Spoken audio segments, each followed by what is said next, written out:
Hi అండి, అందరికీ నమస్తే. మా దగ్గర నుంచి చూసుకున్న రాజకీయాల్లో మా జన్మలో ఇట్లా బూతులు మాట్లాడే రాజకీయ నాయకుల్ని చూడలా.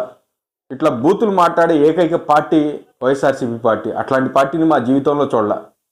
ఏం బూతులు ఇవి, ఏం బూతులు! అధినాయకుడి దగ్గర నుంచి కార్యకర్త దాకా పచ్చి బూతులు. మీడియా పెడితే చాలు, న్యూస్ పెడితే చాలు, బూతులు బూతులు బూతులు. ఇవి తప్ప ఏమైనా చేశారా?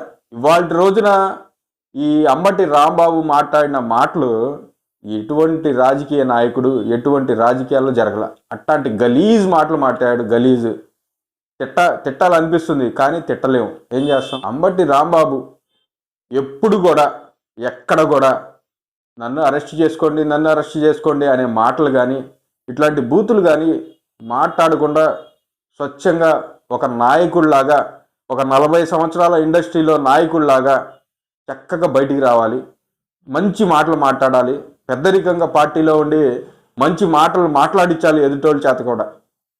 అట్లాంటి బాబాలాగా తిరిగి రావాలని చెప్పేసి నేను మనస్ఫూర్తిగా ఆశిస్తున్నా.